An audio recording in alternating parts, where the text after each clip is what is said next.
Idol Boy Tapang, Lahat at saka Marlon. Sana pumasa kayo sa amon ko. Kamusta mga idol? Here we go again, Mark Anthony TV. Please like and subscribe.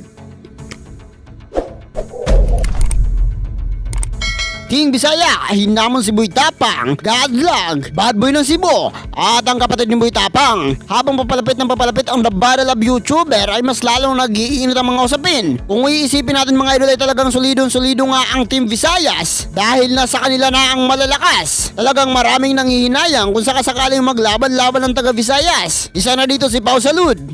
Ang pangit tingnan Bisaya sa Bisaya, although Negros sa Cebu, sabi ni Sir, dapat sayang ganda na lang, dapat yung Bisaya solid. At ang mga solidong taga-suporta na patuloy na sumusubaybay dito sa ating channel. Samantala ay wala pang napili ang BOTY para itapat sa Kabisayaan. Dahil alam naman natin talaga mga idol na sobrang solid ang taga-Bisaya at talagang aminado tayo na malalakas ito. Samantala sa puntong ito mga idol ay hinahamon nga niting Bisaya itong team niya sa larangan ng training. Well mga idol ay hinahamon nga niting Bisaya ang kanyang kagrupo dahil nga malalayo sila at sina-challenge ito ng jogging. Dahil hindi gusto niting Bisaya na pumunta sila ng Manila para magpatalo dahil iwawagayway nila ang bandera ng Kabisayaan. Sinimulan na nga niting Bisaya ang pag-iinsayo at pagtitraining at ang pinakauna dito ang kanyang stamina dahil kung mababalikan natin mga idol ay isa ito sa mga naging problema ni Boy Tapang noong lumaban siya sa The Battle of YouTuber laban kay Russell ng Brusco. Samantala ngayon pa lang ay mahigpit na iniiwasan na kapusin ang hininga pagdating sa suntukan ng mga sikat. Kaya ito ang naging paraan ni Idol Ting Bisaya para mas pag-usayan pa ng kapwa niya magwawagayway sa bandera ng mga Visayas. Panoorin natin ang video na ito. Hindi ko alam kung sino yung kakalaban ko, ay hindi ko ma-hype kung sino man siya. Good luck sa ating dalawa. So ngayon,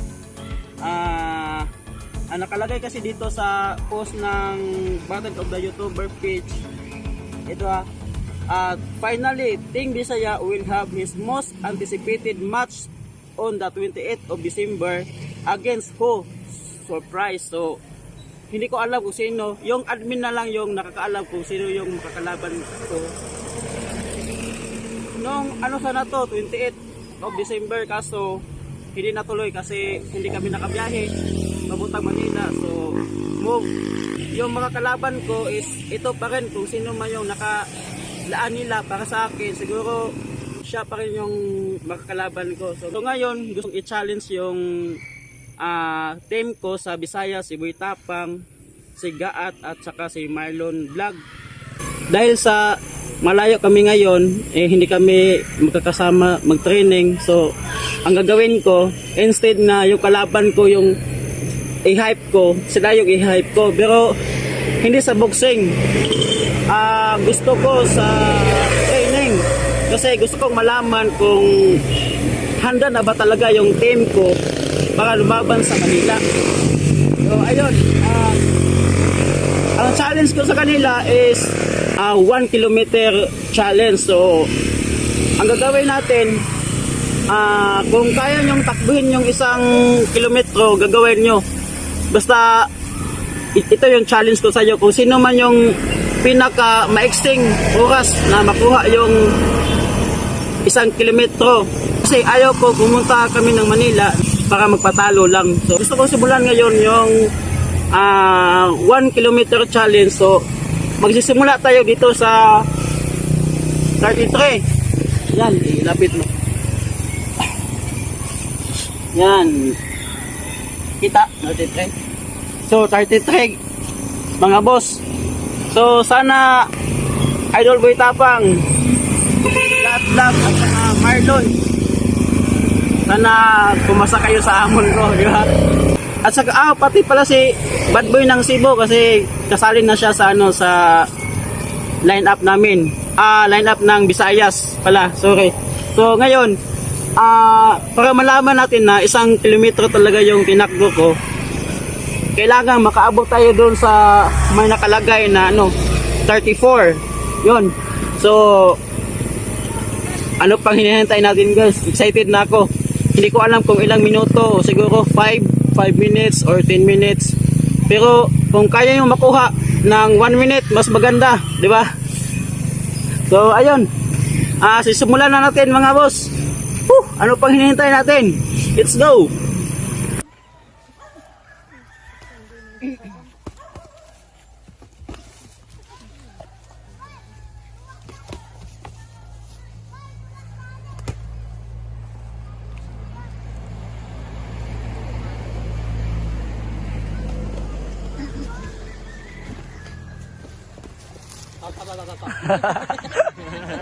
Dito tapi kinindot gitu dito.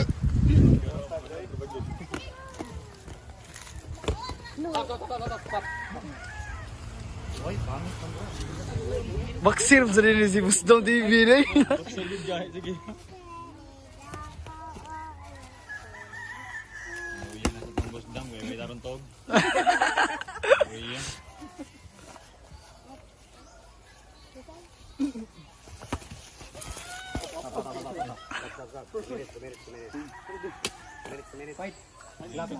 Lato na rin.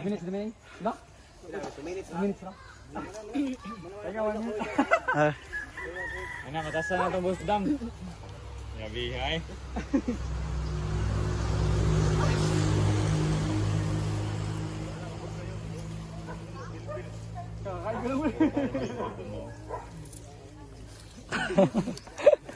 Matasan. Kita magtanaw ba mo? Matdan sa tingangin. Oo, gid. Kapoy ka na, no? Kapoy na eh. Kay, di pareha nang nakailamtan yung dagan kay guman. Pwede ra. Kaya di ka pa dagan. Kasi 2 minutes lang yung ano. Ah, sige. Hindi, mali. Fight!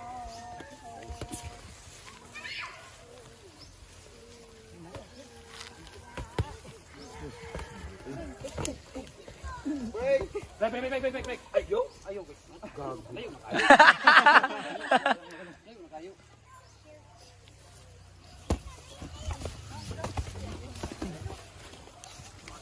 Ni fight gid.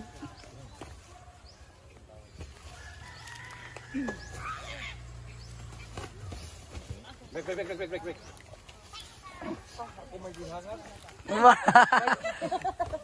Wala, kalbog, kulbaan.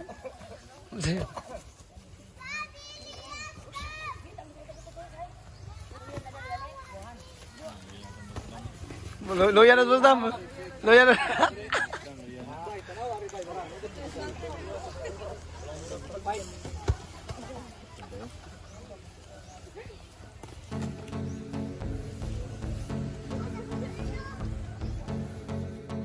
Sa napanood nyo mga idol, ano ang masasabi nyo? Magandang estratehiya nga ba ito para mas lumakas pa ang kanilang stamina pagdating sa suntukan ng mga sikat? Mag-comment lang! At hanggang dito na lang tayo mga idol, at kung nagustuhan mo ang video na ito ay naanyayahan kitang i-subscribe ang ating channel.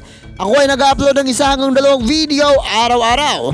At ang susunod na video na i-upload natin ay ang inaantay nyo. Maraming salamat! Goodbye!